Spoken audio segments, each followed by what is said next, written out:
नमस्कार किसान साथियों, स्वागत है आपका मेरे YouTube चैनल में। मैं आपका मित्र रूम सिंह राजपूत। आज मैं आपके लिए धान की खेती से संबंधित जो बीमारियां होती हैं उनके बारे में कुछ जानकारियां दे रहा हूं कि कैसे उन बीमारियों से अपनी हम धान की फसल को बचा सकते हैं और उनका क्या क्या उपचार हो सकता है और कौन कौन से लक्षण उन बीमारियों के जो हैं उनके बारे में आपके साथ कुछ चर्चा करूँगा। तो किसान भाइयों, आपने देखा होगा धान के खेतों में इस समय पे रोपाई होने के कुछ ही दिनों बाद या फिर नर्सरी में ही हमें कुछ इस प्रकार के पौधे दिखाई देते हैं जो कि सामान्य पौधों से उनकी लंबाई ज़्यादा हो जाती, ज़्यादा ऊंचाई उनकी हो जाती है और पौधे का जो आकार होता है वो सामान्य पौधों से अलग होता है।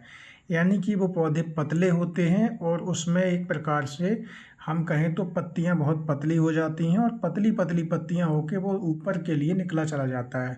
और उन ऐसे जो पौधे होते हैं उनमें कल्लों की संख्या कम बनती है और थोड़ा सा ऊंचा बढ़ने के बाद में उसमें हम देखते हैं कि गांठ सी बन जाती है और ऊपर से धान का जो पौधा है वो जड़ें छोड़ना शुरू कर देता है।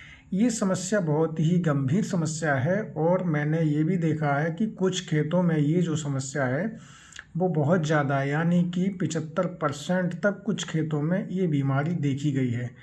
तो किसान भाइयों, इस बीमारी के लिए कहते हैं बकानी रोग। बकानी रोग और सामान्य तौर पे गांव में इसके लिए झंडा रोग भी कहते हैं। झंडा रोग इसलिए कहते हैं कि सामान्य पौधों से इस पौधे की लंबाई ज़्यादा हो जाती है और ये झंडे की तरह ऊंचा सा निकल जाता है और इसके जो पत्ते होते हैं वो ज़्यादा मुलायम होते हैं और वो जो है गिरना शुरू हो जाता है। तो आप देख रहे हैं कि इस प्रकार की जड़ें हो जाती हैं और पौधे में ऊपर से गांठों से जड़ें निकलनी प्रारंभ हो जाती हैं।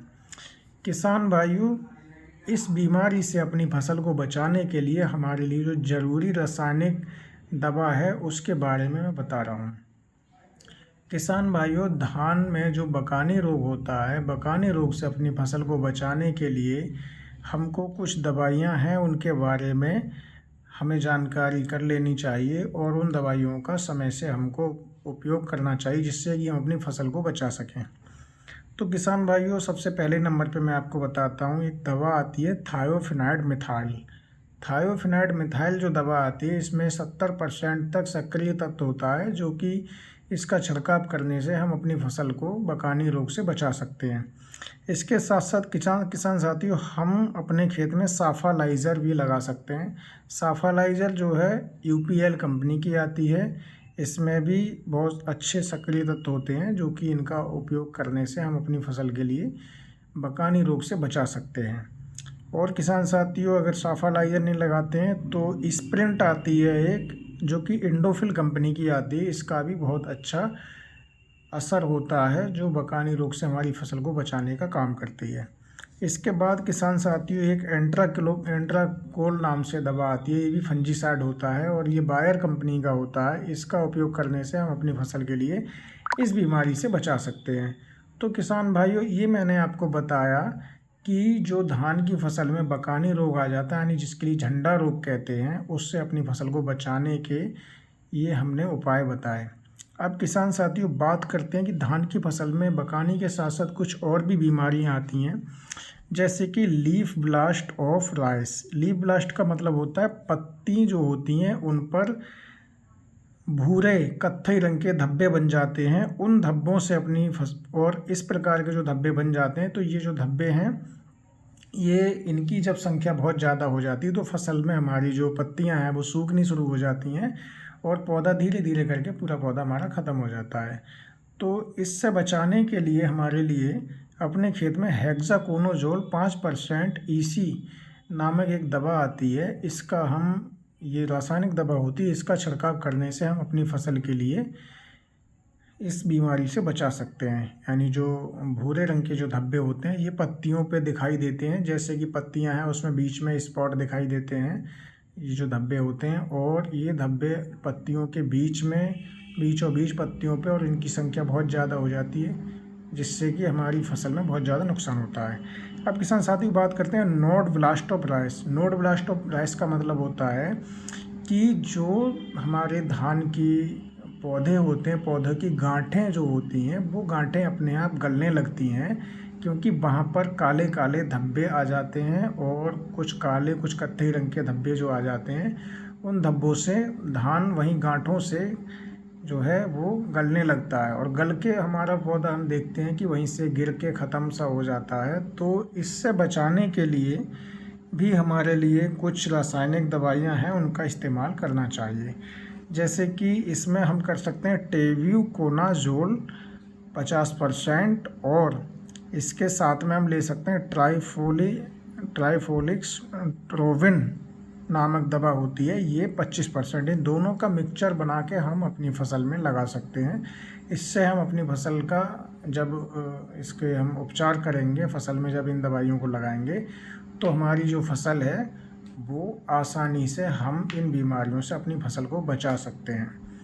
तो किसान भाइयों, अब हम बात करते हैं एक ऐसी वो आती है बीमारी जो कि हमारी जब फसल पकने की अवस्था होती है, यानी पकने से पहले की अवस्था पर जो वो बहुत ज़्यादा लगती है और उस समय पे हमारी पकी पकाई फसल या हमारी हम कहें पली पलाई जो फसल होती है वो ख़त्म होने तक के चांस हो जाते हैं।